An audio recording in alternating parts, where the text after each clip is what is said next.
There is one phrase people say right before they do something stupid. There is no longer that chemistry between us. And it sounds as if someone had some tests, got the results, and the doctor goes, I have bad news for you. You've completely run out of dopamine. All that's left is a shared household and a 20-year mortgage. I recommend changing partners. Please sign here. Usually, when we say there is no chemistry, we mean something much simpler. You don't shake me up anymore.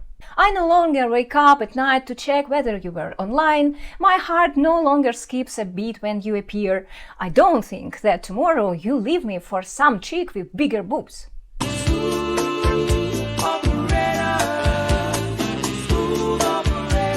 I know you'll come home because at home there is a tasty dinner, a familiar couch, and clean socks. Romance, it turns out, may smell not of roses, but of soup and laundry powder. But you don't shake me up anymore.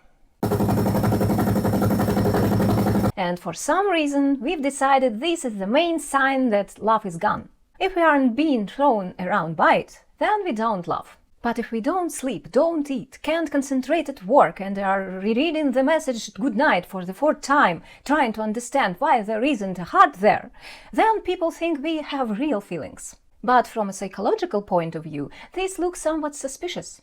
Because if a person doesn't sleep, doesn't eat, is constantly anxious and checks their phone every 5 minutes because they are waiting for messages from clients, we call it burnout and an anxiety disorder. But if he does exactly the same thing because of an attractive person, we call it love. What the hell is going on? What an incredible rebranding of an anxiety disorder. Who should get an award for that? But I wouldn't rush to give anyone an award. Because right here, I think humanity got completely fucked over. We got fucked over out of love.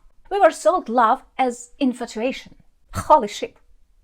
As a state in which we are constantly running a slight fever because that person still isn't ours. A kind of unreachable ideal, an image we feel like serving. And do you know who first sold us this idea? Knights. I swear by my tail. Knights and troubadours. Not that everything began with them, obviously. People suffered because of love long before knights existed. Ancient Egyptian love songs already had longing, passion, desire, jealousy, and literally illness caused by love that isn't returned. So knights didn't invent love. They invented its advertising. They took a normal human attraction to another person and said, no, this isn't enough. You need a woman, a lute, and several years of unnecessary suffering. The woman has to be unreachable, the lute needs to be booked in advance. Love as the main idea of life, love as a spiritual feat, as a beautiful and painful service to an unreachable image, became very popular in medieval European literature. From around the end of the 11th century, and especially in the 12th century, troubadours in the south of France developed courtly love.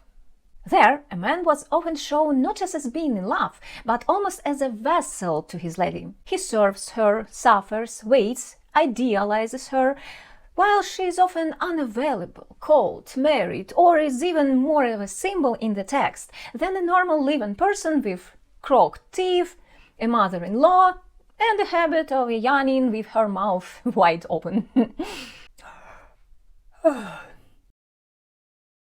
In that kind of poetry, a woman could be a real court lady, but in literature she became an object of worship, almost an idea. Not so much I love Jane because she is alive and complicated, as I serve the beautiful lady because she raises my suffering to the level of art. Humanity understood quite quickly that suffering looks more beautiful when there is a lute nearby. In short, knights turned an ordinary feeling into a cultural standard. True love must be unavailable, agonizing, and so ideal that it doesn't ever have to collide with a real person. Because a real person can say, "You wrote poetry, sure, beautiful, but when are you going to work?" But the beautiful lady in poems didn't say anything. That was her incredible appeal. And then this image started walking through culture. Troubadours, novels, opera, films, songs, TikTok. And now we live in a world where a person can be next to a reliable, kind, faithful partner and think, something is off. Why? Because their partner doesn't look like an unreachable muse. He replies to messages, he's at home in sweatpants and socks with holes in them, he doesn't disappear without explanation, and doesn't make you write poetry by candlelight. He just says, I want soup. And all of this without even a lute. What kind of romance is that, God? And this medieval courtly culture strongly influenced the modern Western script of romantic love. Love as the main event of life. Love as suffering. Love as service to an image. Love as something above marriage, daily life, and common sense. However, in the Middle Ages, it was often kept separate from marriage on purpose. Marriages among the nobility were often alliances between families, lands, and statuses, while true love in poetry happened somewhere off to one side, like at a family party. And here is an interesting thing. Earlier, people only expected marriage to keep the household going. Now, people want marriage to hold together the household, libido, mental health, self-esteem, friendship, children, the mortgage, holidays, and also look good on Instagram. Holy shit! The last one is in first place for some people, I think. We are looking for one person for a position that used to require a whole village. And then we are surprised when they sometimes can't cope. So why did those fucking knights sell us their idea so successfully? So successfully that Titanic made more than $2 billion from the film alone, and God knows how much more later from selling t-shirts and notebooks with Jack and Rose on the covers. And all of this wasn't so much because of spectacular scenes of the iceberg crash and drowned people. Because this idea works best on our old brain, which, as we remember, has only two jobs: avoid suffering and get pleasure. The problem is that we get used to both. We don't start looking for new suffering because of that, obviously. But new pleasure? Absolutely. And here is one unpleasant fact. The brain gets used to good things much faster than it gets used to bad things. And to finish you off even more, here is a second, even more unpleasant fact. The brain doesn't just like pleasure. It gets especially excited when pleasure doesn't arrive on schedule. All right, my lovely land dwellers, let's dive deeper. Back in 1957, Forster and Skinner did experiments with pigeons in the famous Skinner box. They put a pigeon in a box. A button lit up in front of it, and Pekin sometimes opened a feeder. If food came according to a clear rule, for example, after every 20 pecks, the pigeon quickly caught on. It ate, sat around for a bit, then did its 20 pecks and got the next meal. Very boring. For pigeon too, I think. But if food appeared after an unpredictable number of pecks, the pigeon began hammering the button almost non-stop. Because maybe the next peck would bring grain, or maybe it needed 30 more. Nobody knows. Even the pigeon is already in the system. But that's a bird, you might say. A stupid flying animal in the feathers. Okay, my dear land dwellers, if you are so desperate to pick at me, here are a few strong experiments on people.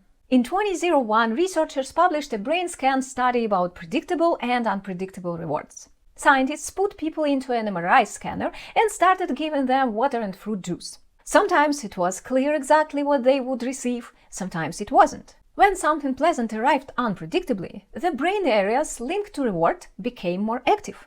So the brain doesn't just like juice. The brain likes suspense. The suspense is terrible. I hope it'll last. It goes, will there be juice? Will there not be juice? Come on, I'm going to bunch myself all up into a ball now. And wait, this is so fun! In 2002, another brain scan study looked at what happens when an expected reward fails to arrive on time.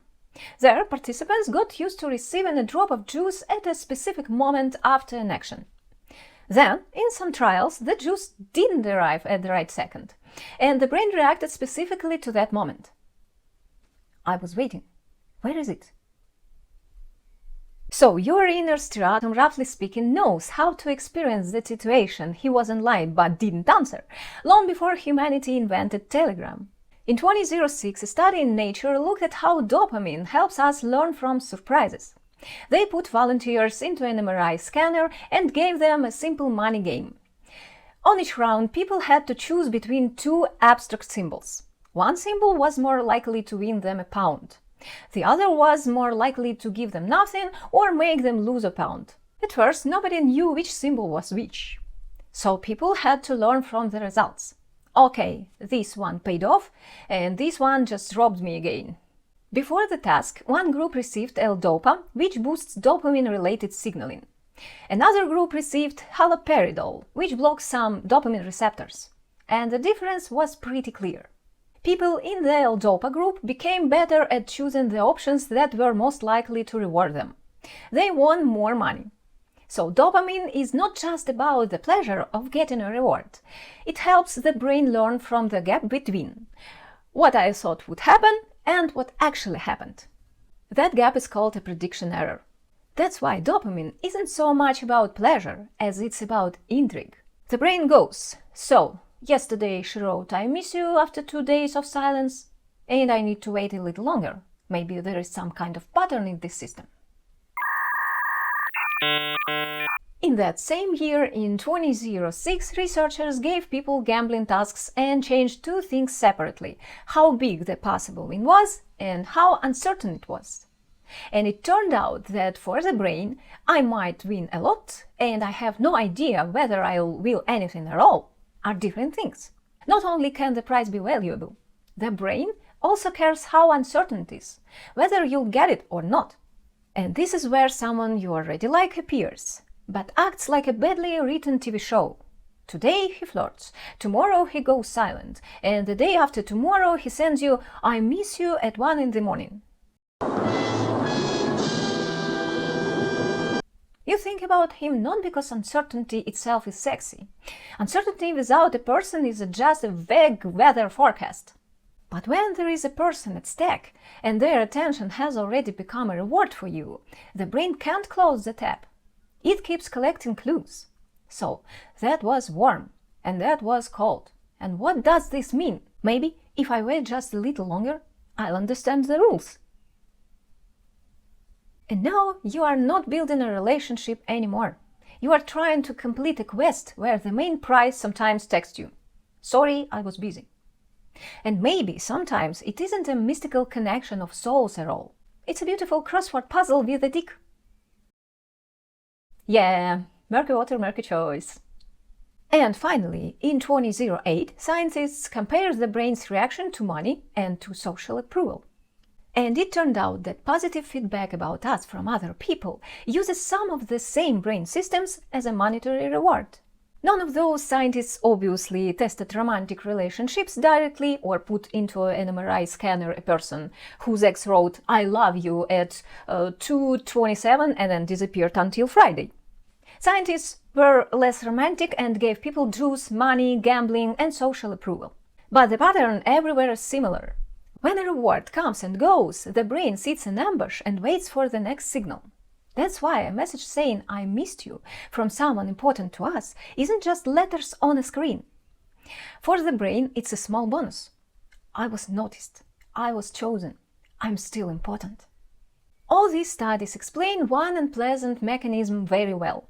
Stable relationships quickly become predictable and calm the nervous system, while unpredictable ones make us sit by the phone like a hungry hamster by a button.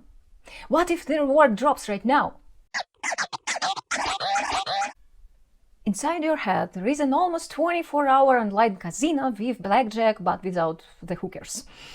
Maybe a message will appear on the board now. Maybe he'll become warm now. Maybe today he'll finally explain why he disappeared for 3 days. Maybe it isn't indifference, but just a very subtle, traumatized, and very rare emotional organization. But actually, it's just a person who appears when he's bored. But hope has already sat down at the controls. Oh my god! And this looks very much like what psychologists call variable reinforcement. When a reward doesn't come every time and doesn't come on schedule, behavior can become surprisingly persistent. In experiments, people and animals kept pressing the button for longer because they didn't know when the next win would come. The relationships that keep us hooked aren't always the ones where we are loved more. They are the ones where we don't understand whether we are loved at all. And that's probably why we like films about love so much. Although almost all films about love aren't really about love. You remember? They are about infatuation. About the moment when that person isn't ours yet. When they can leave, lose a letter, get on a plane, marry the wrong person, or at least just say, I need to figure myself out. Or move to Paris. Big arrived on the 9 p.m. flight. I was at his door by 10 to welcome him home in style. Bonjour! Because a film where two people have already chosen each other, trust each other, and hug each other every evening lasts maybe 7 minutes. But cinema needs at least an hour and a half of conflict. A film needs uncertainty. A film needs the hero to stare at his phone, not knowing whether a message will come. It needs the heroine to stand beautifully in the rain and not understand whether she'll be chosen or not. It needs one person to be almost there, but always just slightly unavailable. Or for there not to be room for him on that same fucking door. Come back. Come back. But I still think Rose could scoot it over. And we watch this because our brain loves stories like that. It loves a reward that can't be guaranteed. Cinema use this mechanism perfectly. They don't have to show us healthy relationships. They need to show relationships that are impossible to switch off after 10 minutes. And after films like that, some people begin looking for other relationships because there is no longer that chemistry between us. And now it's time for me to go diving. If a mermaid sits on the shore for too long, people start mistaking her for an adult and a responsible person. And that's absolutely not me.